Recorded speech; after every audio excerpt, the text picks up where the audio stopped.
Next up is Gone Fishing, which is kind of like a remake of a Splash Party, please. They're talking about taking turns, and they're also talking about water in this episode. There's a lot about that in this episode. It's really cool. They create their own sea world on the playground. It was so cool. I mean, yeah.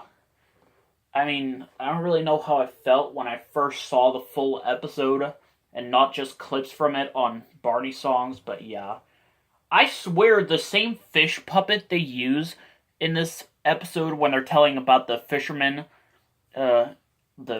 story, I swear that's the same one they use to tell the same exact story in the season 8 episode, Once Upon a Fairy Tale, I think it was what's called.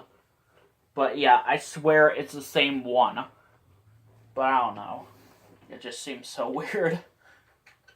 Also, the part where they're blowing bubbles, I feel like they could have sang A Friend Like You. I don't know, that song fits perfectly for a scene where they're blowing bubbles and such. But, I don't know, there's just way too many episodes of PBS shows involving bubbles. There's Teletubbies. Teletubbies has so many bubbles episodes, and so does Barney. Actually, there's not that many Barney episodes that have bubbles being involved. I mean, bubbles are freaking cool. Freaking bubbles! Next up is another one that was not shown any clip shows on home video, but this one did air on Sprout, so yeah. So apparently they find out about all the different animal homes. They really should have sang That's a Home to Me in this episode. Then it would have been used 3 times in the earlier seasons. But yeah. So, what was I gonna say? Yeah. Apparently Tasha's locket goes missing. Apparently Sean thinks it was an animal that took it because he's allergic to animal hair. This is bad continuity. I didn't even notice this when I first saw this episode, but it's bad continuity because in other episodes we see him like holding and petting like different animals without any problems. Not only that, a few episodes after this, the same thing happens. Yeah. And of all things, this is the only episode out of those different kinds of episodes involving him and animals that only aired on Sprout. These other ones did not. Well, what about Camera Safari, though? I mean, one scene of him holding a cat was shown on the Barney Songs video, and that was released on DVD. So, yeah. So, yeah, it was an okay episode, I guess. So, a subplot involving Kenneth looking after, like, some egg or something, which I kind of thought was a bit weird. I don't know. It's raining, it's pouring. Oh, jeez. I'm not a big fan of this episode. I only like the part where they sing the Scary Story song. And I kind of like the Number Limbo song. Maybe it's because both of those songs were on different Barney clip shows on video. They don't even show that much of this episode on both of those videos. They just show like 2 songs and just one story. There's like multiple stories in this episode, practically. By the way, Tommy DePala makes another appearance in this episode. See, they're pretending to, like, use the parachute for different kinds of things, and that's freaking awesome, by the way. To be honest, I think the Barney doll closing shot was kind of creepy in this episode. I'd have to say this one was kind of creepy. I mean, it shows Barney toy waving at the kids sitting next to the window, which is rain all over the place, and you can hear, like, thunder, and that was kind of creepy, though. I mean, it's an okay episode.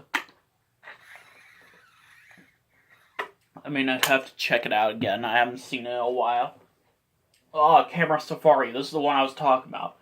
This is one interesting episode. It's the first episode where Stella, like, arrives and then leaves and then comes back. When the kids talk about, like, something that she reminds her of a story, she appears in the classroom when the kids were, like, outside. So, she, like, tries to look at a map to see which way they've gone, which is just weird. Also, it's the second time they tell the story of the Lion and the Mouse. It was already told in the season 1 episode, Be a Friend, which I kind of thought was a better episode. And it was also later told in a freaking season 7 episode, which that scene was shown several times on various Barney home videos and such. and it aired on Sprout as well. But yeah, ugh. But yeah, I mean, what was I gonna say? It's the first episode out, that stupid "Here Kitty Kitty" song. I'm sorry, I hate that song so much. But yeah, like I said, bad continuity. Sean's just perfectly okay with, like, petting an animal. I mean, this episode's fine, I guess. Also, it's the first time we sing the elephant song, and even though Baby Bop does appear in this episode, I don't think she sings this song at all in that scene. I mean, she likes this song, so yeah. But yeah. Okay, after that, the season 3 actually took a short hiatus for the whole year of 1995. But during that, we got various Barney merchandise. First one I'm going to be talking about is this, Barney Safety. This one was just so awkward when I was little. I mean, it's a Barney clip show. It was made during season 3, and it has clips from seasons 1, 2, and 3. Which is just weird, though. And kind of lazy. Not only that, all the season 3 clips come from the same episode, which is I Can Be a Firefighter. There is one picture on the back cover and during the end credits that's taken from the episode Classical Cleanup. Which, yeah, I mean, it's from the scene where they're singing Clean Up, Clean Up, but the song does show up, but it's from a season 1 episode of all things. This is just so awkward, though. The only fun part, in my opinion, is just watching the end credits. The end credits play a full extended instrumental of Everyone's Special, which is actually an extended version of the end credit version of the Everyone's Special that played in the later re-releases of Barney in Concert. So yeah, I kind of like this episode. I used to hate this when I was little, but now I kind of like it. It's an okay episode. Actually, when I first saw my elementary school had a copy of this, and it had a much different label, and I just honestly freaked out. I was honestly freaked out by it. So yeah. Hold on, let me bring up something. Next up is Barney's Sleepytime songs, which I don't think I ever listened to the whole thing until recently. But yeah. It's one of the first times we have David Wolf composing the music, and oh god. Actually, a lot of the songs on here sound almost like they usually do when Bob Singleton's composing the music. I mean, that's just so awkward. And they use the same version of Yellow Blankie from most season 4 and 5 direct-to-video specials, but it's much slower, and the kids singing just sounds so weird. I mean, I can't show you it because of copyright reasons, but it's just so weird. Tingaleo, that was only featured on the Rock with Barney video, and this is the last time. This is actually kind of ironic, though, because a lot of the songs are kind of similar. This one has, hold on. This one has 2 songs called All of the Pretty Little Ponies and Lavender's Blue. This is the first time they used these songs, and the second time they used them was on Barney's soundtrack based on a certain movie.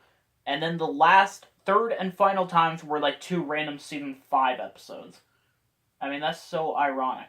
Not only that, 2 songs that use the same melody, the Sleep Song and Swing You Up to the Stars, make their second and final appearances in this. Why? This version of I Love You would have been better if it was higher pitched, though. But yeah, it's just so weird, though. I mean, yeah. But after that, a little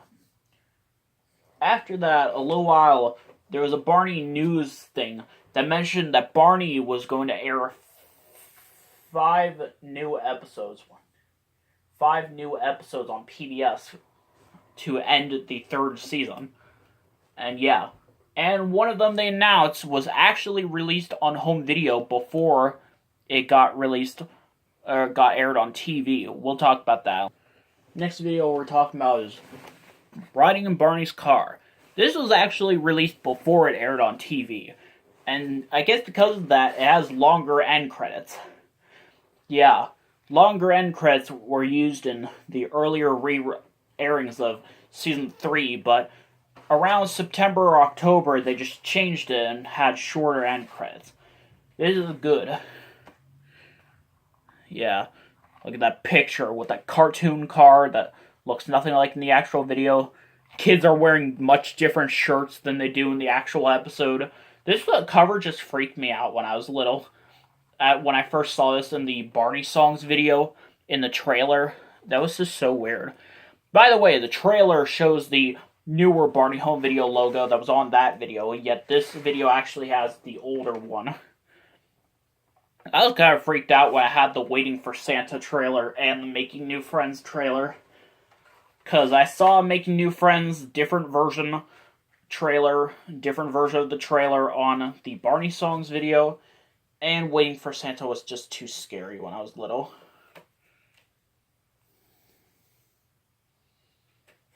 But yeah, so they build a pretend cardboard car for Barney, and yeah.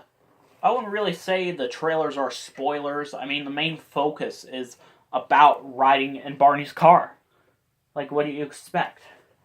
Why is it called Are We There Yet, though, in the TV version? That just seems so awkward. I was actually freaked out when I noticed that the title cards on the home video releases have, like, the original titles rather than the titles on the VHS. I think some UK Barney DVDs and VHS tapes actually do change the title cards sometimes. But yeah, I literally... Hold on, maybe I'll talk about something like that later. Next up is Who's Who on Choo Choo, aka All Aboard for Sharing. I actually rented this from the video store a few times. It's currently one of the only ones I rented from there that I don't have as of right now. But yeah, I also saw on Sprout, and this was a pretty cool episode. And I was freaked out when I saw the train clip of, like, the train going through the playground, because I saw that on the Barney Songs video during the intro, and that was not on that video. And I was kind of freaked out when I saw Stella the Storyteller, so yeah. So they hear a train going by, and they miss it twice, and they notice it leaves some stuff, like food and, like, toys. And this has the Little Red Caboose song, which is still there in the Sprout version of this episode. Of all things, they kept in the Sprout version. But yeah, I mean, where's that Barney Songs DVD? So yeah, it's an okay episode. Which, yeah, I love this episode, and I wish it was released on DVD, at least. I mean, if it was released on VHS and aired on Sprout, then might as well. By the way, both the VHS and the Sprout airing of this episode have the short end credits and the Barney Says segment. This was, I think, one of the first episodes I saw with the shorter end credits, and I was kind of freaked out. But yeah, stay tuned for the next part.